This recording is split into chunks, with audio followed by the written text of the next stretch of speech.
নমস্কার। আজকের একটা বিশেষ ভিডিও নিয়ে এলাম, যেখানে আমরা চেষ্টা করেছি আপনাদের সব কমেন্টসের রিপ্লাই দেওয়ার। আজকের ভিডিওতে দেখুন শিব পুজো নিজে কি করে করা যেতে পারে, বাড়িতে কি করে করা যেতে পারে, আর শিবরাত্রিতে যদি নিজে পুজো করতে হয় তাহলে কিভাবে করবেন। তাহলে চলুন দেখা শুরু করি।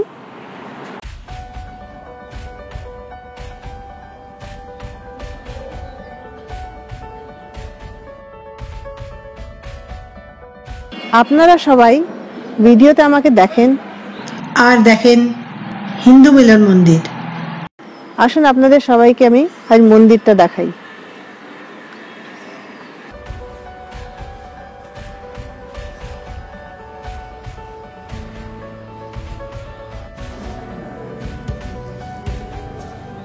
কালী মন্দির, আচার্য প্রণবানন্দ মহারাজ, শ্রী বিষ্ণু, শিব মন্দির,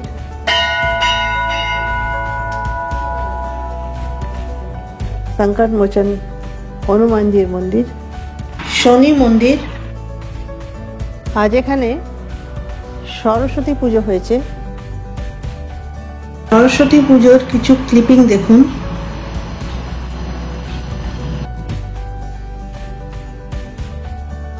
পুষ্পাঞ্জলি দেয়া হচ্ছে আর সব ছোট ছোট বাচ্চাদের হাতে খড়ি।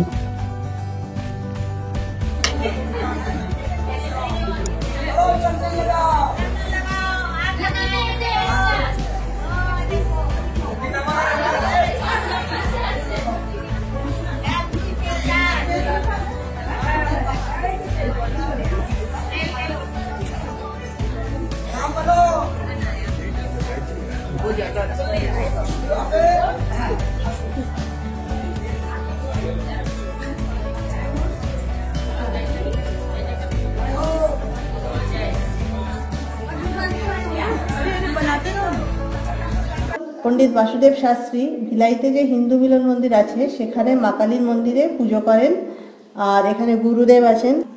আপনাদের অনেক প্রশ্ন যেগুলো সবসময় কমেন্ট সেকশনে উত্তর দেওয়া যায় না, সেই জন্য আমরা এটা ভাবলাম কি আমরা এই ভিডিও করে এটাকে আপনাদের প্রশ্নগুলোর উত্তর দিই।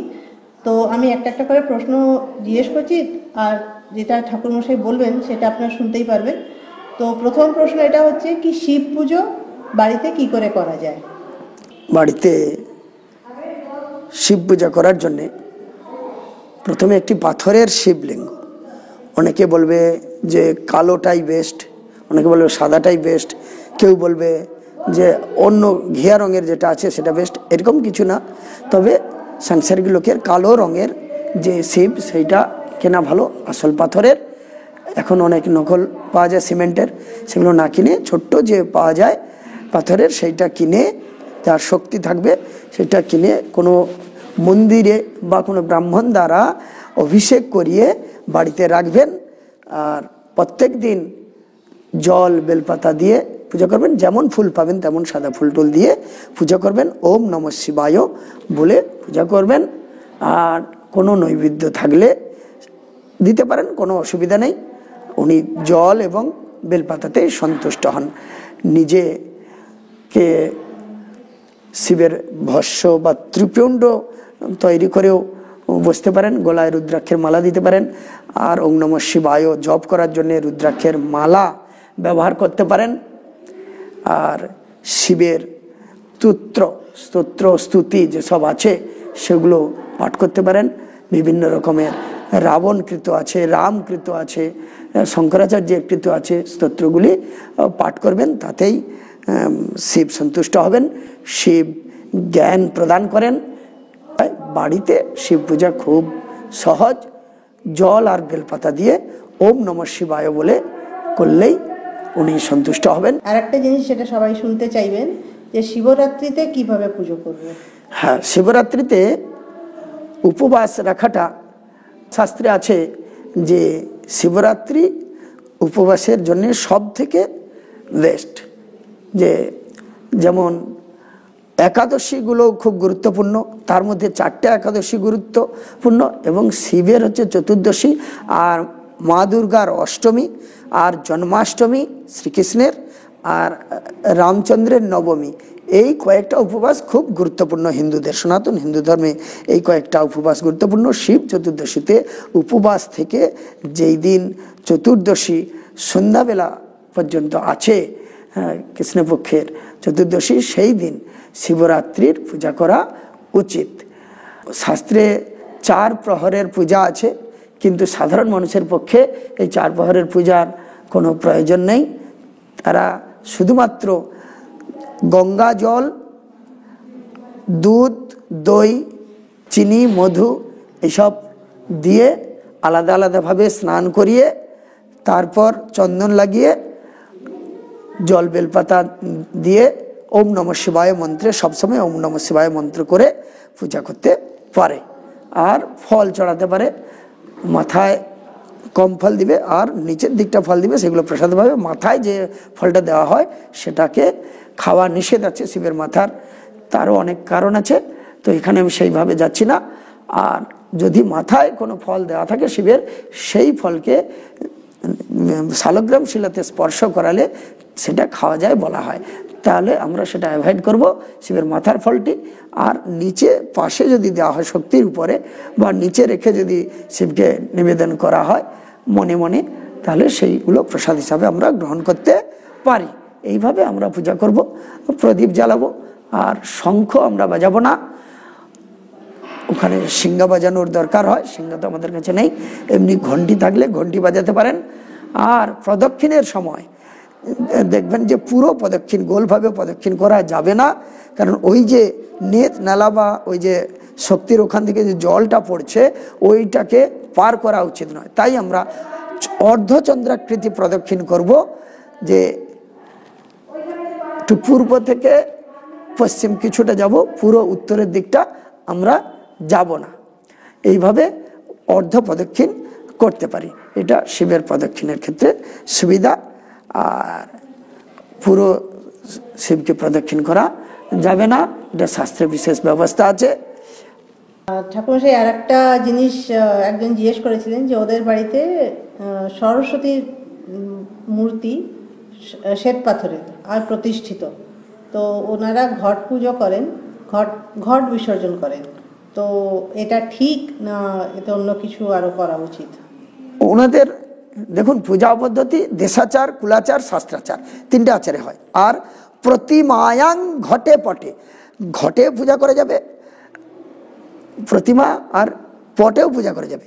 তো সেক্ষেত্রে যিনি কুলপুরোহিত তিনি যে ব্যবস্থা দিয়েছেন যে ওইটা পাথরটা খালি এমনি থাকছে, ঘটের উপরে পূজা করে সেটা বিসর্জন করছে, সেই যেভাবে কুলাচার পদ্ধতি হয়ে আসছে সেইভাবেই করা উচিত।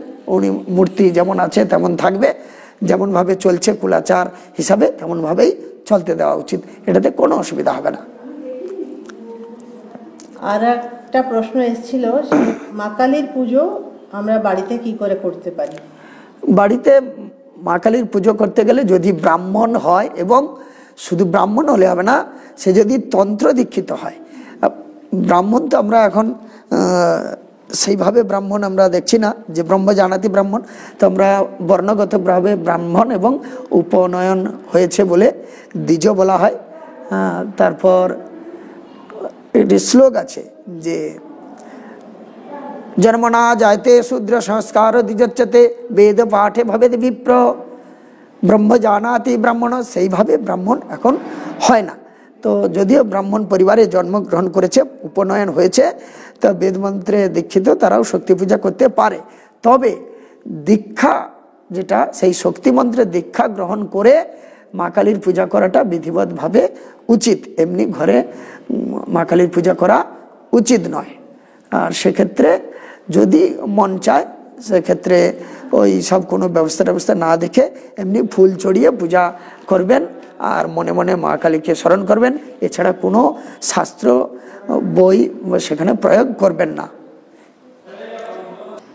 আমরা এর পরে চেষ্টা করব কিছু মা কালীর পুজোর ভিডিও আনার, তো তখন আপনারা দেখবেন যে আরও মা কালীর পুজো আমরা কিভাবে করতে, মানে মন্দিরে কিভাবে হয়, আর আপনাদের ভালো লাগবে। তো আমার মনে হয় আজকে অবধি যত কিছু কমেন্ট করেছিলেন সেগুলোর উত্তর আমরা এইভাবে দিয়েছি। আর আমরা চেষ্টা করব যে প্রত্যেক সপ্তাহে এই ধরনের যদি কিছু কমেন্ট থাকে তাহলে সেগুলো আমরা বসে ওগুলোর উত্তর দিতে পারি। নমস্কার। নমস্কার। শেষে একটা কথা আরও, সবাই সব কিছু জানা থাকে না। এখানে আমাদের যেটা সবচেয়ে ভালো মনে হয়েছে আমরা সেই রকমভাবে আপনাদের উত্তর দেওয়ার চেষ্টা করেছি।